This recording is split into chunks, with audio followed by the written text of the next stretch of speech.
İşte şimdi gerçek Norveç'e hoş geldiniz. Yani biri gelip de çizmiş gibi yerler görüyorsunuz. O kadar güzel ki şimdi yanına doğru gidiyorum. Ekranda ne kadar görüyorsunuz bilmiyorum ama gerçekten çok güzel. Burası o fiyortların başladığı yer.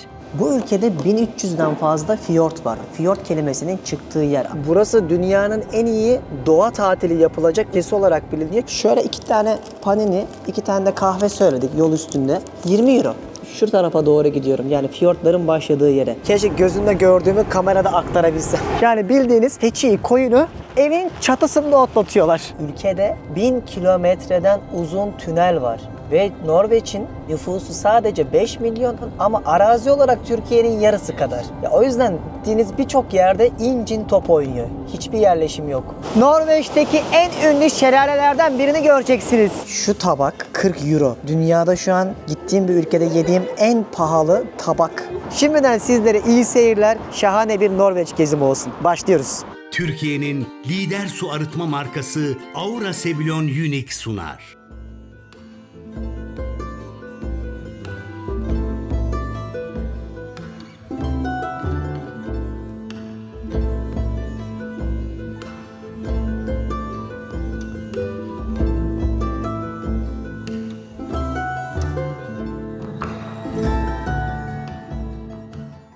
Hanımlar beyler, ben Deniz Pehlivan. Dünya turumun en yeşil, en farklı, en güzel duraklarından bir tanesi olan Norveç bölümüne 32 diş gülerek hoş geldiniz. Bugün sizleri rüyalar alemine götüreceğim. Önceki bölümde demiştim ki beraber Oslo'ya uçtuktan sonra asıl gerçek Norveç'i göreceksiniz. Ve şu anda şu kiraladığımız arabayla yolculuğumuz başladı. Oslo'dan başlayan yolculuğumuzda Bergen'e kadar gidip dünyanın en iyi fiyortlarını sizlere göstermek istiyorum.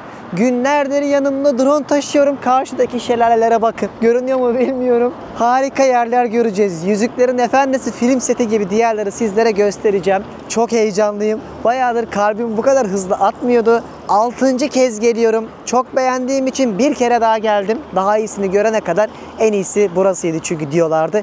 Gerçekten gezdikten sonra anlıyorsunuz ki doğa konusunda en iyi yer Norveç. O yüzden şimdiden sizlere iyi seyirler. Bana da bu binlerce kilometre uzunluğundaki fiyortları keşfedeceğim, ülkenin yeşiline hayran olacağım ve aynı zamanda tabii ki gezerken size bilgiler vereceğim şahane bir Norveç gezimi olsun. Başlıyoruz. Gezimiz Aura Sebilon su arıtma cihazlarının desteğiyle başlıyor. Oslo'dan yola çıktık. Şöyle bir araba kiraladık. 1 saattir yoldayız. Bergen'e doğru gidiyoruz. Yol boyunca 4-5 saat yolculuk yapacağız. Bakın kim var? Karayipler'den. Selamlar. Abi hoş geldin.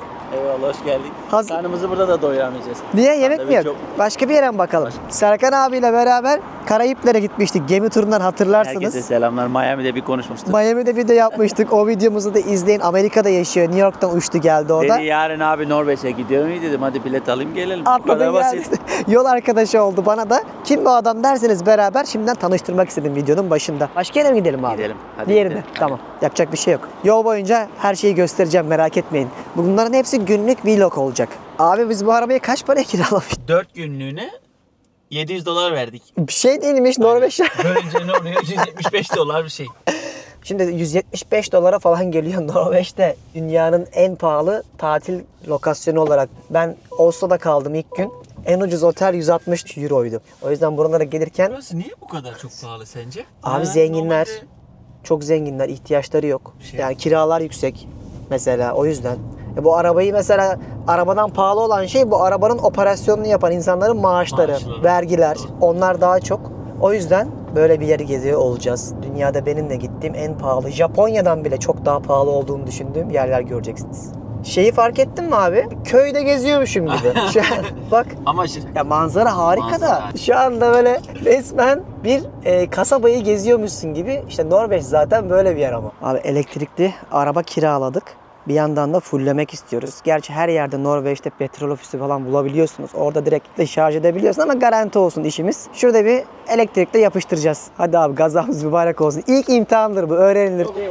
Almış mıydın? Oldu mu? Artı ödedim. Vay. Aha başardık mı? Ulan teknolojiye bak be.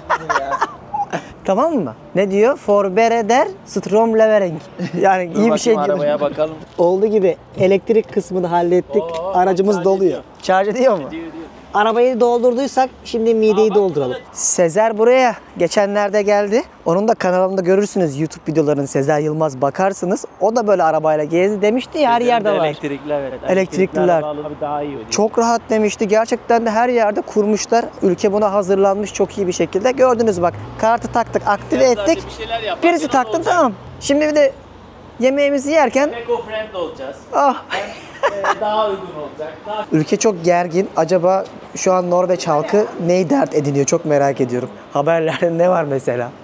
dediğin gibi pesto soslu mozzarella. Aa, paniniler. Vegetable aynen. Of harika.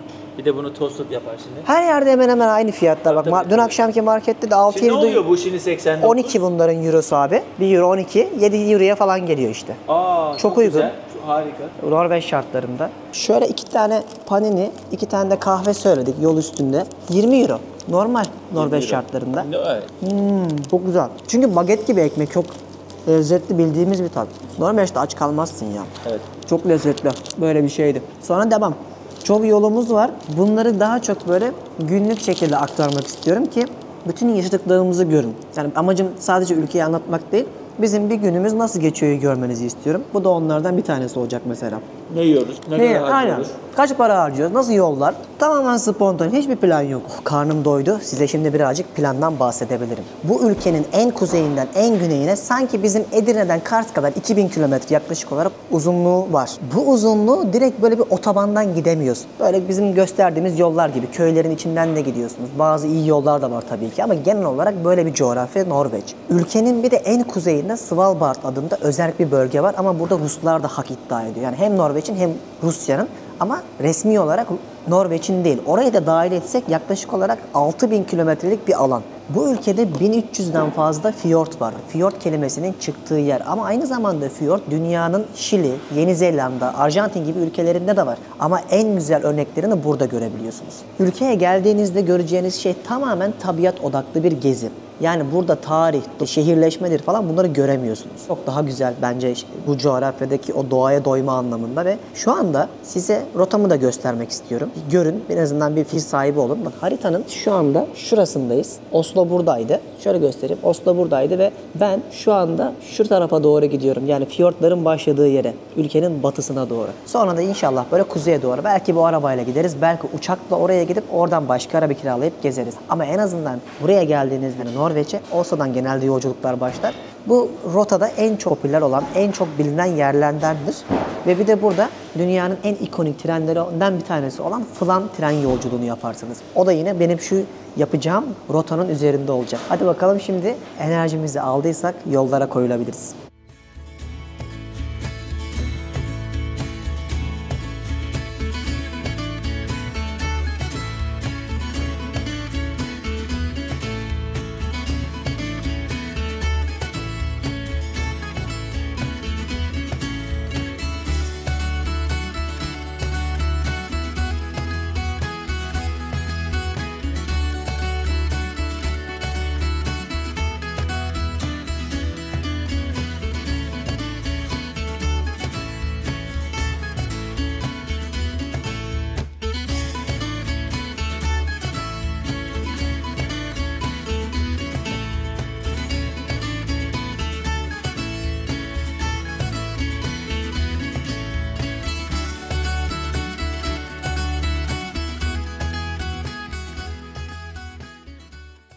Yolculuğumuz bu yollardan devam ediyor. O kadar güzel köyler, o kadar güzel göller görüyorsunuz ki hani gerçekten yani biri gelip de çizmiş gibi yerler görüyorsunuz. Çimi ayrı güzel, evler ayrı güzel, köyler, göller ayrı. Rüya gibi bir yolculuk oluyor. Ama yollar burada bu şekilde hep tek gidiş, tek geliş şeklinde. Şu an bir trafik var. Dağın arkasını aşmaya çalışıyoruz. Ormanların içinden gidiyoruz. Harika başladı vallahi. Evet, artık başlıyor. Bakın sol tarafta hep böyle göller. Yollarımız bu. Manzara da şöyle. Abi çok iyi. Bakar mısın ya, kilometrelerdir böyle. Abi bakar mısınız? Yani ekranda nasıl görünüyor bilmiyorum. Ama artık tam anlamıyla o fiyortların başladığı yerde işte göller sizi karşılıyor. Solumuz film seti ya. Abi bu kadar güzel yerde araba sürmüş müydün? İsviçre'de sürmüştük Sezer'le beraber ama Zaten kapışır ikisi de. çok iyi. Bakar mısınız güzelliğe? Hava da şansımıza çok iyi. Normalde kışın burada her yer kar olur. Yazın geldiğinizde ya da işte bahar başlarında en azından daha az yağmur da görürsünüz. Evleri bu şekilde küçücük küçücük evlerde yaşıyorlar. Bu gördüğünüz insanların tamamı burada tarımla uğraşıyor. 3-0 önde doğuyorlar. Öyle galiba. Hani bazı ülkeler var, bir şeyi anlatamazsın ya abi. Ben şu an yolda onu hissediyorum. Şey oluyorsun değil mi? Hani keşke gözümle gördüğümü kamerada aktarabilsem. İnanılmaz. Bak ya bir örnek göstereyim. Bakın arabayla gidiyorsun. Bu bordo yeşile çok yakışmış. Evleri çok iyi korumuşlar bu konuda bak. Bütün evler ya kahverengi ya siyah gibi ya da daha çok bordo renkte oluyor. Sadece tabii hepsi ev değil. Bunlarda ahır olarak kullandıkları da var. Ama yeşilden gözün kanıyor ya. Her yer orman. Bu kadar tatlı ev mi olur? Yapboz gibi ya baksana. Daha neler göreceğiz kim bilir. Çok güzel göl. Baksana. Efsane güzel. Ehe. Kanada bizi bekliyor. Abi o Kanada var şurada. Kamp yerine geldik. Burada drone uçurayım mı? Uçuralım. Çok güzel görünüyor. Çok güzel. Oo. Şu anda tamamen spontane geziyoruz. Çok serin bir hava var. İnsanlar bu ülkenin her bir yerinde dünyanın ki en iyi karavan ülkesi olarak bilinir. Karavanlarını park edebiliyorlar böyle yerlerde. Biz de şöyle Velemeon kamp yeri bulduk. Dinlenme tesisi gibi. Bak şunlar kuruyor mesela. Şurası bisiklet yolu. İsterseniz bütün gölün etrafından dolaşabiliyorsunuz. Abi biz burada denize giremeyiz. Evet. Yani deniz derken göle. Göle yani. Çok soğuktur tabii. Kano var. Keyfe bak, delireceğim şimdi. Bu Tabii, kaçıncı acaba? seviye? Kiralık kano 10 euroya kiralıyormuş abi. Burada çalışıyorlarmış. Abi şu köylere bakar mısınız? Yüzlerce böyle köy görüyorsunuz yol boyunca. Dağların böyle yamacından bir gidiş bir geliş şeklinde yollar var. İnsanlar şöyle evlerde yaşıyorlar. Bir drone uçurayım ben burada da biraz görsel şölen olsun. Hadi iyi seyirler.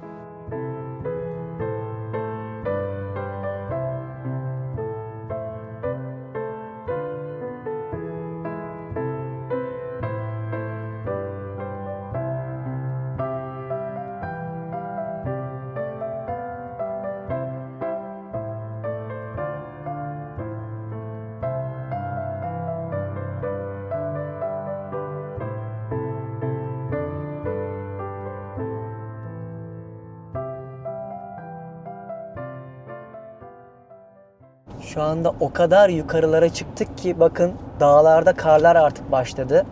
Çok güzel bir manzara var. Ve hava çok soğuk diyordum ya, kar soğuğu var dedim Serkan abiye ve kar soğuğu ile beraber karlar başladı. Ama birazdan aşağıya doğru inmeye başlayacağız. Bu bir tepeydi, zirveye kadar çıktık. Sonra yavaştan fiyortlarla şu an bir 1000 görmüşüz en az. Burayı çok beğendik. Şöyle bir göstereyim. Abi bir tarafta şahane Norveç evleri, arka tarafta karlı tepeler, önünde de şahane bir göl. Kahve molası verelim dedik. Bekleyen mi var? Manzaraya karşı bir kahve içilir. Abi acelemiz mi var? En fazla birkaç yüz bin kişi bekliyor izleyen şu an. Onlara da ne güzel görsel şov olacak. Çok güzel. Elim dondu Serkan abi. Çok soğuk. Adama baksana. Ne kadar soğuk olduğunu anlayın. Adam bottur. Yastık ayakkabı. Biz tişörtle gidiyoruz. Allah'tan Sezer gibi terlikle gelmemiş. Ben böyle olduğunu bilmiyordum ki buranın. Tişört, şort öyle gelmiştim. Neyse montlarımız var. birazdan. Hadi bakalım burası nasılmış. Çok güzel bir yere benziyor. Şimdi Instagram'da bir video paylaştım, fotoğraf paylaştım. Buradan takip edin, bir hayalin peşinde hesabımdan. Şurada çektim. O kadar güzel ki burası. Yani gerçekten film sahnesindeymişsiniz gibi hissediyorsunuz. Şu evleri görüyor musunuz? Bakın çatlarını. Böyle otlarla, çimenlerle kaplamış. Bu bir Norveç geleneği. Ama aynı zamanda bunu bir izolasyon için kullanıyorlar. Hem sıcaklık hem soğukluk için. Bununla beraber yağmur suları çatıda birikmesin, aşağıya kolay aksın diye de bunu yapıyorlar. Bir de hayvanları bazen otlatmak için bunu kullanıyorlarmış. Yani bildiğiniz keçiyi, koyunu evin çatısında otlatıyorlar. Bir tanesinin içine girip gösterelim gel. Bak şimdi kafe bulduk bir tane. Kışa döndük değil mi? Ay çok güzel ya. Böyle bir restoran kafeye geldik. Bura restoran kısmı. İçerisi şu an sıcacık. Dışarıda donmuştuk. Burada haşlanmış patates vesaire köfte yiyorlar. Ne vereceğim bize? Yumurtamız mı var? Abi çok iyi yumurta var. Piyaz yaparız. Abi sen bize ortaya karışık. Şöyle bir ortam var şu an burada. Orası restorandı Bu da bakery yazan pastane kısmına geldik. Bakery İngilizce'den kısaltılmış hali. Norveççe'de herhalde. Pastane demek. Kruvasan yapıyorlar. Hello. Yaz ortasında kışı yaşıyoruz. Bu kadarcık şey bu binayı ısıtıyor mudur ya? İçim ısınsın. Abi ne ara mevsim değişti? Çözemedim. Biz bugün 4 mevsim yaşıyoruz resmen. Anlatan ne istediysek oldu bak dedim ya biraz önce odun şöyle olsa da ısınsın. At değil mi? Bak ısındık. Şu an sanki Aralık'ta Norveç'teyiz.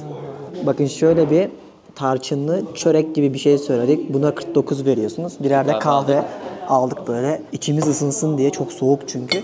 İçeride düşünün yaz ortasında, daha doğrusu yaz sonunda odun ateşi yanıyor.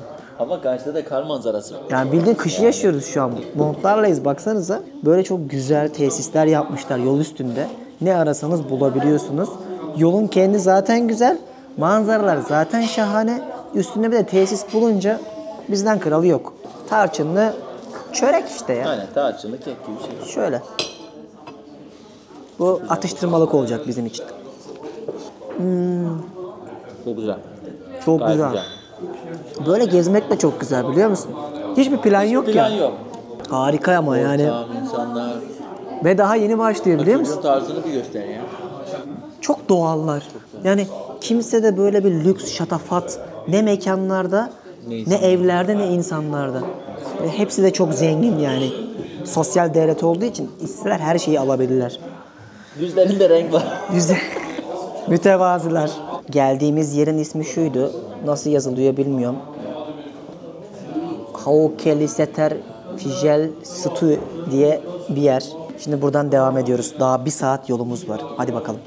O kadar güzel yerler görüyoruz ki bak şelaleler oluşmaya başlamış. Sol tarafta küçük küçük daha artık başlayacak. Birazdan en güzeline gideceğiz.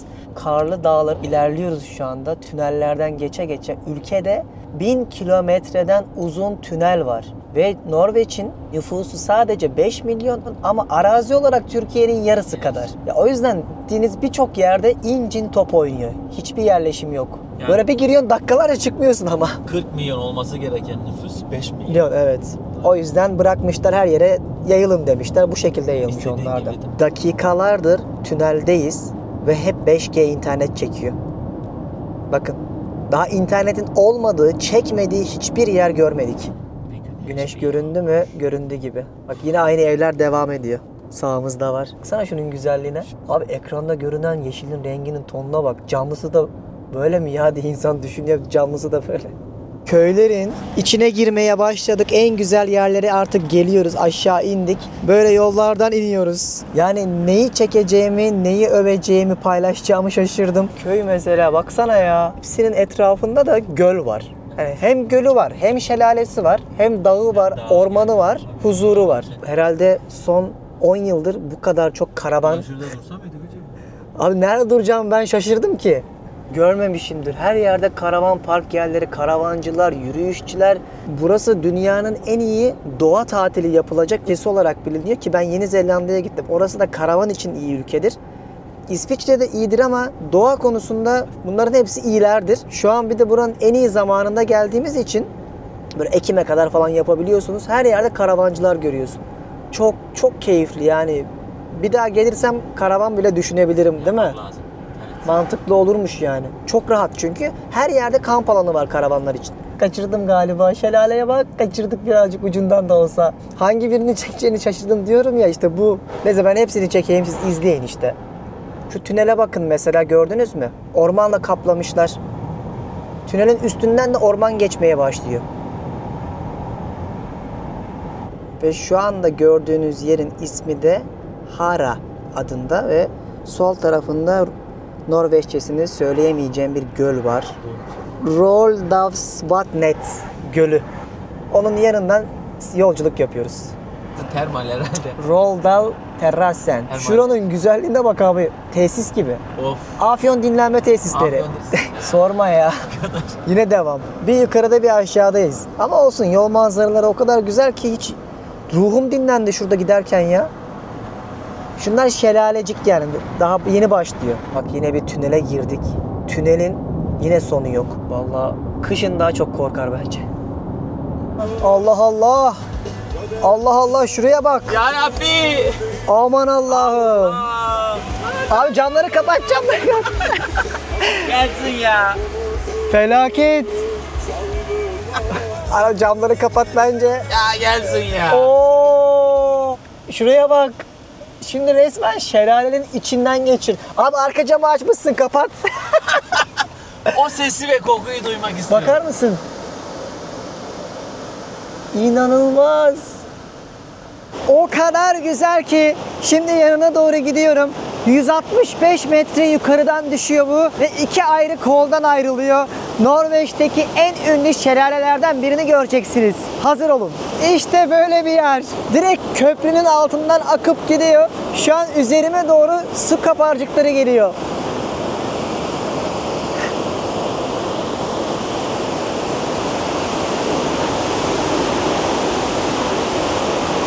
Bakar mısınız şunun güzelliğine?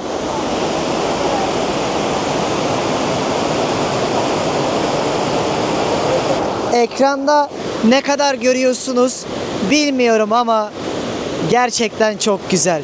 Şuradan akıyor köprünün altından ve yine şahane bir tabiat sizi karşılıyor. Bakar mısınız?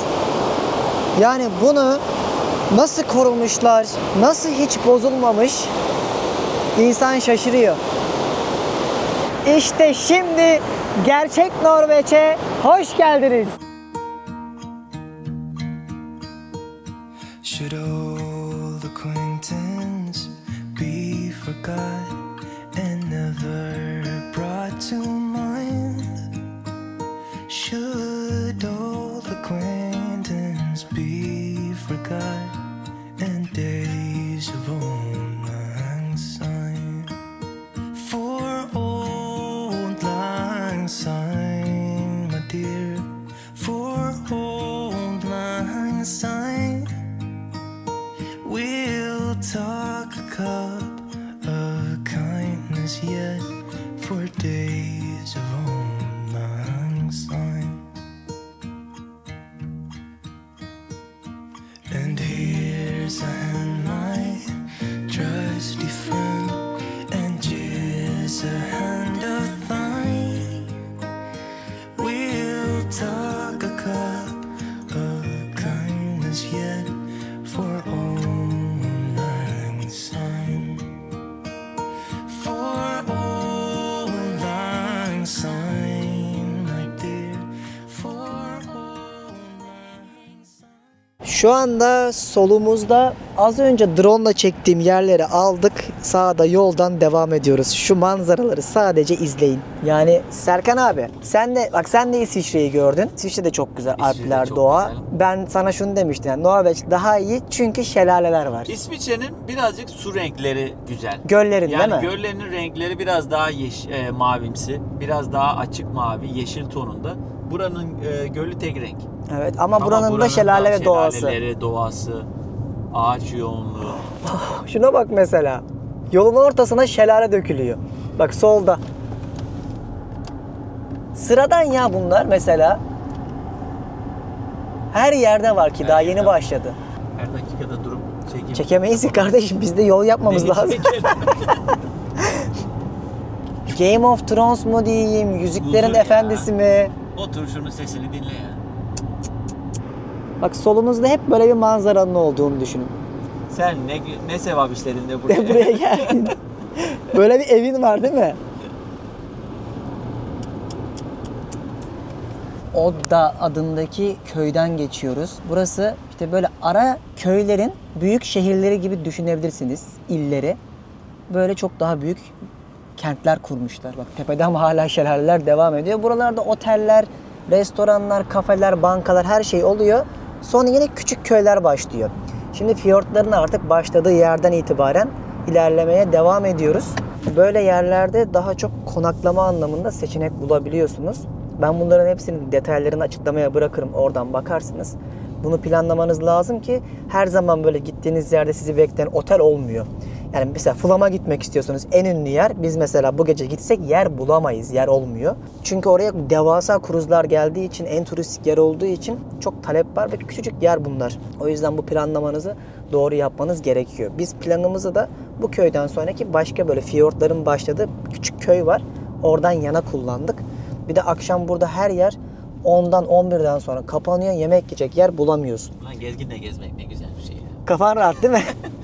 Hiçbir şey planlamıyorsun şu an. Hiçbir anlamıyorsun. Sadece sürüyorsun şu anda. Takılıyorsun, çevreye bakıyorsun, sürüyorsun. Ama biz Beni de Gezdirin de kurduk ya Sezer'le. Onu alanlar da aynı şeyi Biz de söylüyor. alıyoruz, bak Yani biz de alıyoruz. siz de alıyorsunuz. Ya- Ama ya, Norveççe okumasam da alıyoruz. Maksat dostları desteklemek. Bak Beni de Gezdirin de detayları açıklamaya bırakırım. Roma, Prag, Paris, Londra, Bali, Phuket. Burayı nasıl geziyoruz? Aynısını gezi kartlarımızın içerisinde hazırladık Sezer'le beraber. Videolar yaptık. Nasıl gezersiniz, nerede kalırsınız bildiğimiz her şeyi anlattık. Binlerce insan indirdi. Bir tane dahi şikayet almadık. Çünkü şu an gezdiğimiz gibi o kartlarda da bilgilerimizi aktarmıştık. Hani her zaman ben sizin yanınızda olamam. Serkan abi kadar şanslı değilsiniz. Ve Beni de Gezdirin alarak yanınızdaymışız gibi hissedebilirsiniz. siz de o şanssız kişilerden Nereden biri olacaksınız. Ay şaka maka gerçekten bilmek bu iş. Yani sonuçta benim işim bu. Gezerken benim çok işime kolaylaştırıyor. Böyle işte Serkan abi gibi hiç düşünmüyorsunuz. Ama ben buraya çok geldim abi daha önceden. Ondan da biliyorum. Çok da severim yani keyif alırım. Norveç'e giriş 101 gibi oldu.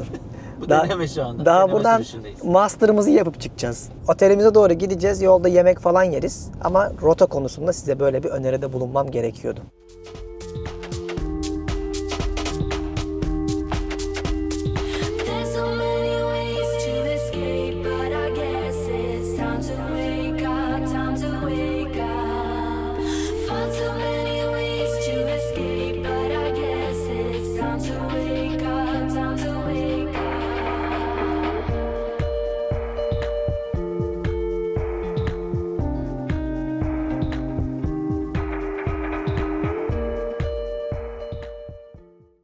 Ve saatler sonra kalacağımız yere geldik. Çok güzel bir yerde kalacağız, göstereceğim birazdan. Biz elektrikli sistemi çözmede sınıfta kaldık. Ama başaramadık. ne başardık? İlkinde çok iyiydik. Bunda olmadı. Uygulama istiyormuş. Akşam bir şekilde çözeceğiz. O kadar güzel bir yerdeyiz ki bakın. Burası o fiyortların başladığı yer. Güzel bir dağların ortasındayız şu anda. Kalacağımız otel de burası. Voringfoss Hotel. Ya Serkan abi sana var ya harika yer buldum. İyisin ha. Açacak. Yarın sabah açacak. Ben alıştım artık. Norveç'te buna her sene aynı muhabbeti yapıyor. Sabah hava açıyor, akşama doğru yağmura çeviriyor ama birazdan manzarayı iyi izleyin. Şu anda rüya gibi bir yerde kalacağız.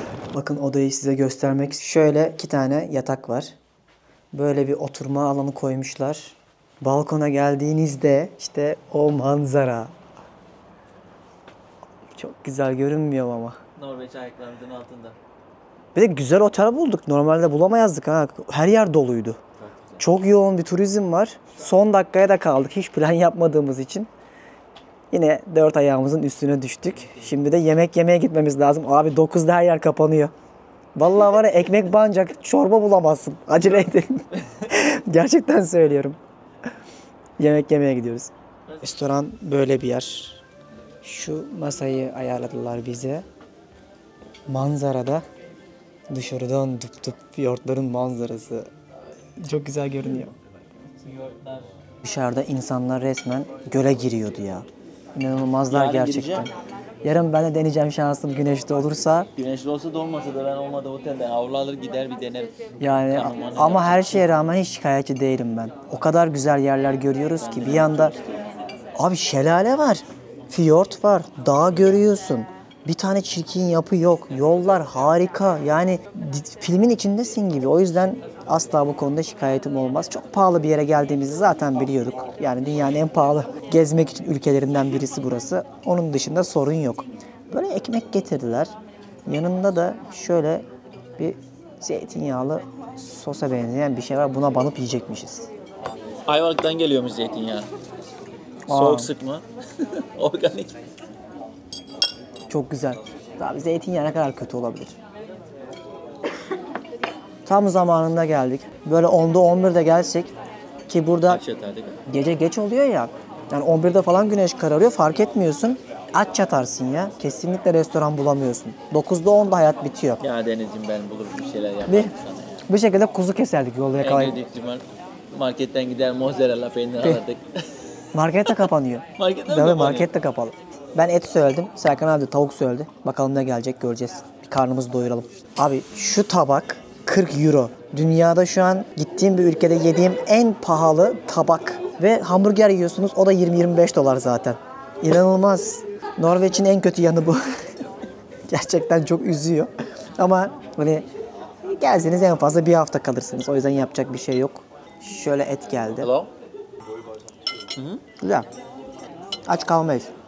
Yemeğimizi yedik. Şimdi bir yandan tren biletleri ayarlıyorum. Dünyanın en ikonik 3 tren yolculuğundan bir tanesi burada. Aslında bunun için buralara kadar geldik. Ve bir sonraki bölümde sizlere bu dünyaca ünlü Fram trenini göstermek istiyorum. Bir yandan onları ayarlıyorum, organize ediyorum. Sonraki bölümde izleyeceksiniz. Bildirimleri açmayı unutmayın. Harika yerler göstereceğim. Daha önceden de ben bu yolculuğu yapmıştım ama o zamanlar YouTube videosu çekmiyordum. O yüzden sizlerle paylaşamamıştım. Bu çok özel olacak. Norveç'in ve dünyanın en ünlü tren yolculuklarından bir tanesini İsviçre'de gösterdiğim gibi size göstermek istiyorum. Şimdi kahve geldi. Bunu içeceğiz. Bugün bayağı yol yaptık. Aslında bulunduğumuz o Oslo'dan buraya gelmemiz İstanbul'dan Ankara'ya gittiğimiz mesafe kadardı. Yaklaşık olarak 4 saat sürüyor. Hiç durmadan giderseniz az buz bir yol değil. 12-13 saattir dışarıdayız. Yorucu bir gün oldu. Ben de şimdi bir kahve söyledim. Günün yorgunluğunu atıyorum. Bak bizim otelden çıktığında buz. Böyle bir akşam oldu. Şu an saat akşamın 10'u biliyor musunuz? Daha da kuzeye çıktıkça geceler böyle olacak.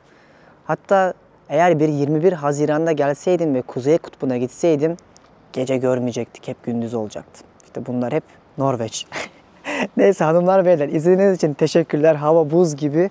Birazdan gidip yatarım artık saat 10 gibi, 11 gibi. Çünkü yarın çok erken kalkacağım. Sizler sonraki bölümde benim buradan itibaren uyandığım anı ve gezeceğimiz o harika tren yolculuğunu izleyeceksiniz. Norveç gezimiz harika başladı. Bu gezimi de beğenmişseniz yine algoritma için yorumlara desteklerinizi yazarsanız sevinirim. Bu şekilde videolardan hem haberdar oluyorsunuz hem de YouTube bunu seviyor.